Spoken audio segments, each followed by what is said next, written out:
Looking through all of the different recent locations in Antarctica, I found something that I mentioned, but I kind of glossed over, and I had to go back and look at it.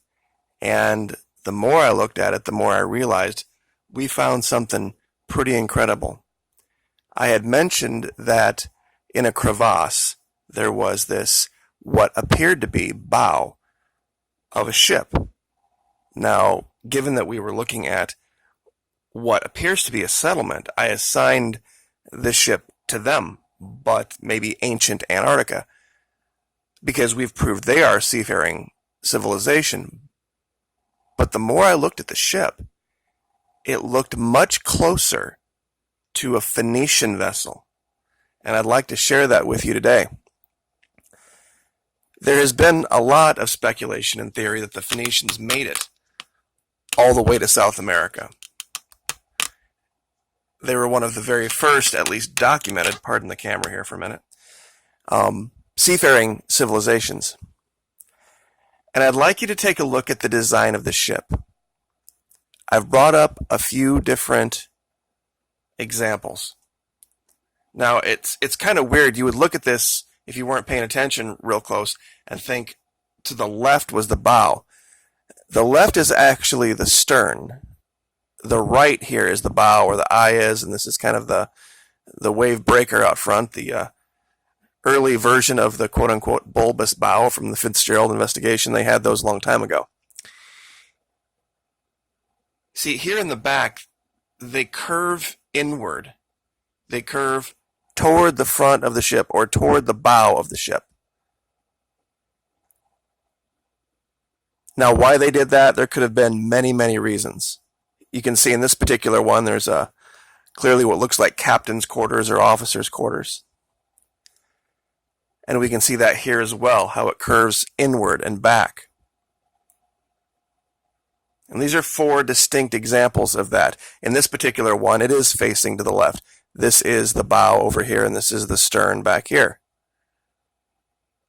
Now let's go to Antarctica and look at what we found. I have it labeled obscured ocean vessel or ship. One of the things that I had mentioned about this is that it looked much like there was a figure 8 on the side of it. Now I'm going to zoom in as close as I can get here, and I'm going to try to kick up the lights just a little bit to see if we can get this to uncover.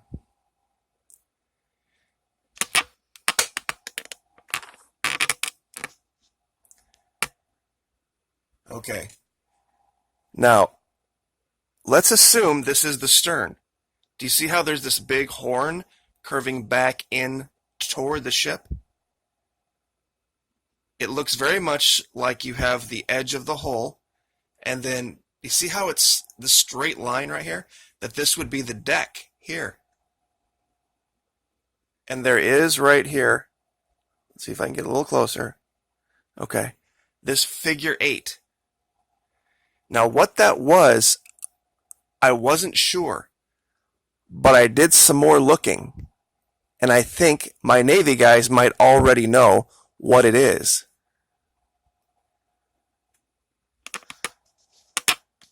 Does that look familiar? It's mooring posts where there would have been a rope to tie the ship up. Here's another example of where you would find a figure 8 on the edge of a ship.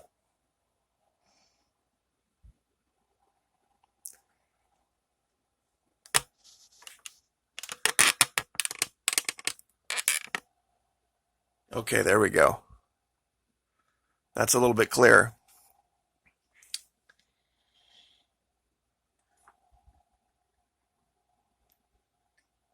Without the techniques of the camera right now, you wouldn't see this at all. And right now it's becoming less easy to do, but it is there. It's very faint, and I'm going to try to zoom in a little bit more.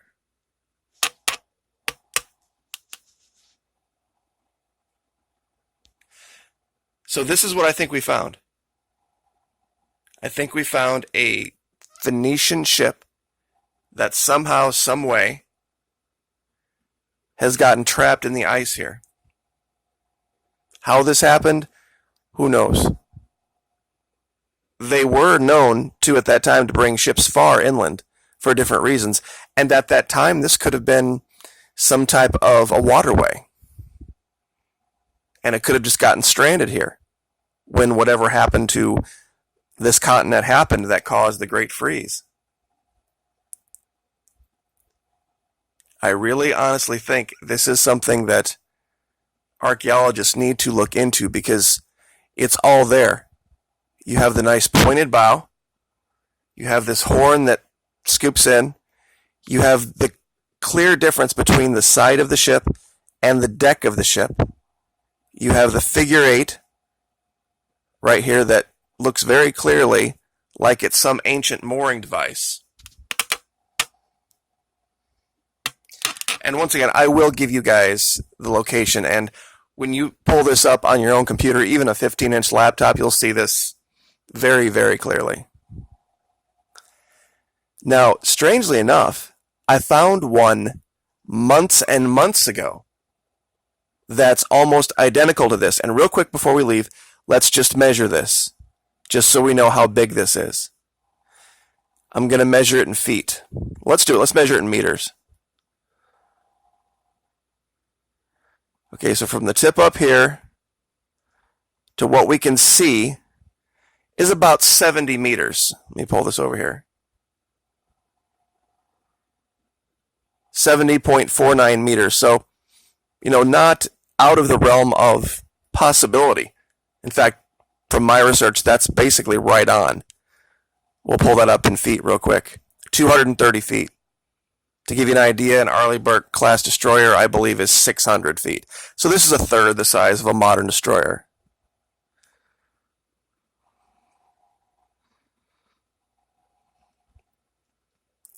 So let me show you the one that I found many, many, many months ago. Whole different place in Antarctica.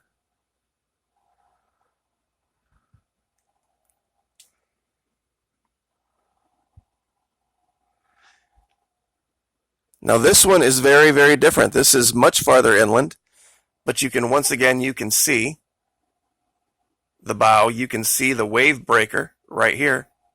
This looks a little bit more modern. And the distance on this one, I don't think it's as big. This section here is about 150 feet long. And we do have the ability to measure bottom to top here. Let's go ahead and measure that real quick. It's kind of hard because of the angle, but it looks like about 40 feet. So 40 feet all the way down to the keel and 150 feet long of what we can see anyway. So that's 2 locations. And the strange one about this is that there looks to be a path to it. This looks like somebody might have discovered this. And I'll zoom in here. Do you see this little shelf here and this walkway?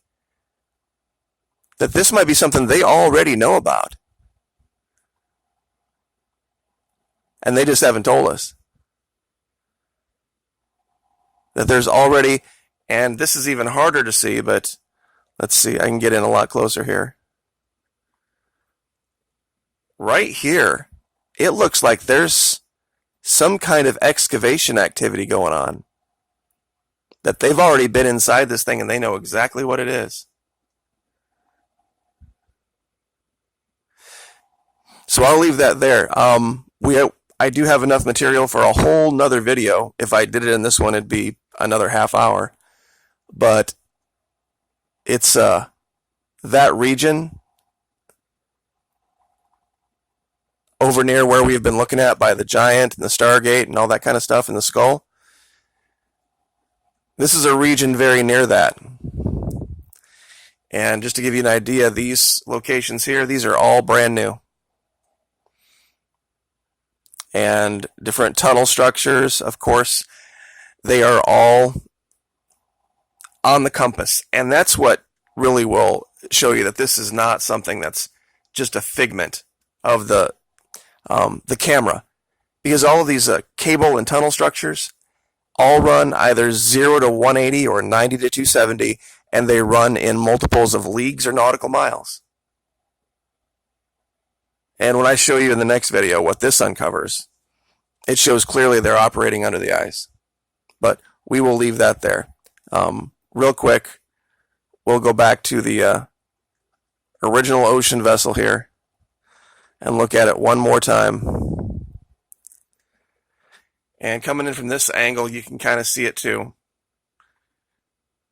See how this comes back? Here's the side of the ship.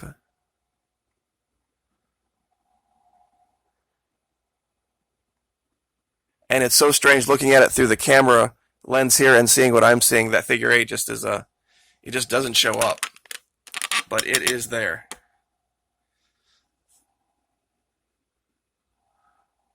I can get a little closer one more time. There we go. Guys, that's mooring posts. Guarantee it. Anyway, I know it's late, early in the morning. Like, share, subscribe, and we will see you tomorrow. Thank you.